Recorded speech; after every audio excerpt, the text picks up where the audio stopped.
Selamat pagi, Dek. Perkenalkan, saya dengan Dokter Dea Dek ya, yang jaga poliklinik hari ini. Nah, kalau boleh tahu namanya siapa, Dek? Nama saya Hendrik Christopher Santoso. Oke, Dek Hendrik ya. Iya. Nah, untuk usianya Dek berapa, Dek? Saya 12 tahun. 12 tahun ya. Besok saya ultah, jadi 13 tahun. Oh, besok pas 13 tahun ya, Dek ya. Nah, di sini saya mau nanya, keluhannya hari ini tuh datang ke poli itu kenapa ya, Dek ya? Saya tadi pagi pingsan, Dok. Pingsan? Iya, terus dibawa sama teman-teman saya. Di situ udah saya tidur, tapi masih ngerasa pusing. Jadi sekarang tuh pusing banget dari pagi sampai sekarang, dan kayak capek juga. Capek ya? Udah makan belum tadi sebelum? Udah, tapi masih capek. Kayak nggak tahu kenapa. Tadi pagi sarapan, terus di sekolah pingsan gitu ya, padahal udah sarapan. Iya. Nah, mungkin ada rasa debar-debar nggak?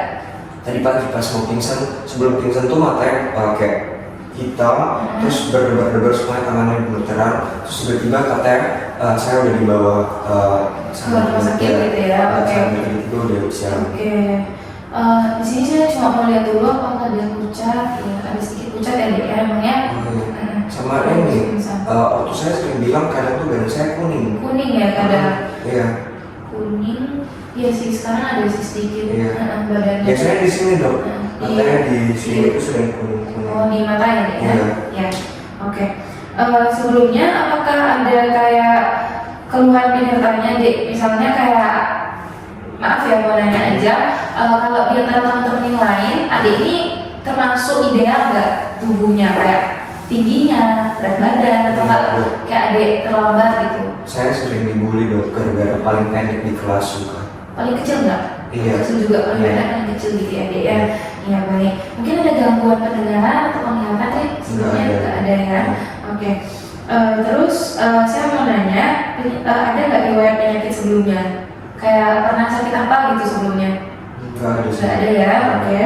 Terus mungkin sebelumnya dia pernah melakukan transfusi darah? Enggak. Nggak pernah ya? Tapi waktu saya pernah. Ortunya pernah, Iya. oke. Kalau alergi obat itu adik ada nggak?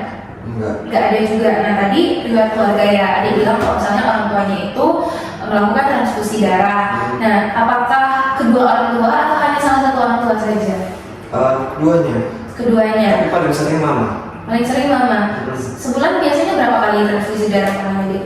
Sebulan sekali kayaknya. Sebulan sekali ya. Kalau papa masih jarang-jarang, tapi mama yang paling sering. Oke, baik. Nah di sini saya ini mendiagnosa kemungkinan ya, Dek ya, tapi masih perlu dilakukan screening untuk menentukan apakah ini benar penyakitnya atau tidak. Ya. Nah saya mendiagnosa kalau misalnya adik ini terkena thalassemia, karena tadi juga ada adik itu pusing, pingsan, berdebar-debar, padahal udah makan tapi tetap pingsan gitu. Nah terus tadi juga keluarga ada riwayat transfusi darah untuk kedua orang tua. Nah kalau thalassemia ini itu dia tuh merupakan suatu penyakit genetik, Dek, jadi keturunan. Jadi kalau misalnya orang tuanya kena, kemungkinan anak-anaknya juga itu bisa kena. Tapi ya memang perlu dilakukan screening lebih lanjut untuk memastikan gitu ya, Dek ya. Nah nanti untuk nanti untuk tata laksana thalassemia ini nanti utamanya itu adalah transfusi darah. Jadi transfusi terus menerus gitu ya untuk naikin HB-nya. Nah, tapi ada kemungkinan adanya overload besi. Makanya nanti saya juga ngasih adanya agen kilasi. Kemudian saya juga nanti ngasih suplementasi kayak asam folat gitu. Nah, dan juga ada nanti jangan sering-sering minum teh ya, Dek ya. Dan juga nanti saya ngasih penambahan vitamin C, suplementasi vitamin C ya, Dek ya.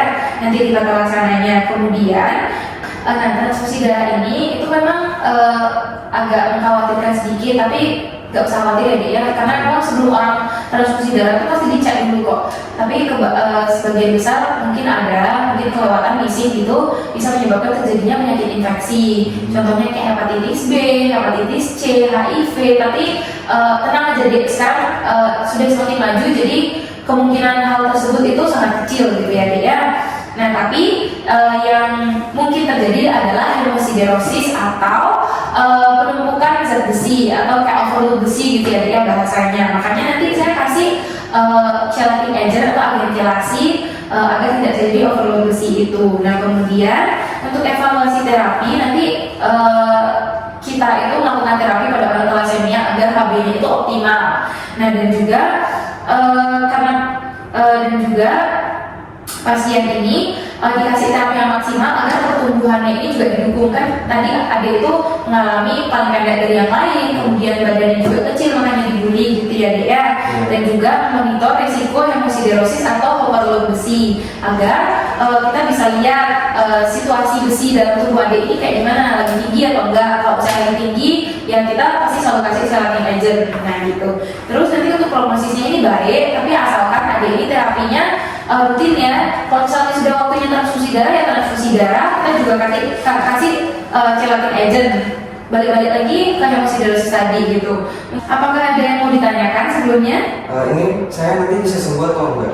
Mohon maaf sebelumnya ya, tapi untuk thalassemia ini walaupun prognosisnya baik, tapi kalau untuk kesembuhan itu tidak ada karena ini memang penyakit genetik adik ya. Tapi adiknya rajin-rajin aja tata laksananya, kayak kalau misalnya sudah waktunya transfusi darah seperti yang saya bilang tadi ya langsung transfusi darah ya adik ya. Dan juga makanannya itu diperhatikan deh. Kemudian tadi saya juga ngasih suplementasi asam folat, kemudian vitamin C itu juga diperhatikan ya deh ya. Tapi nggak apa-apa kok, tenang aja. Tapi tetap ikuti tata laksananya ya deh ya. Apakah ada yang mau ditanyakan lagi? Cukup dok. Cukup ya, terima kasih. Terima kasih.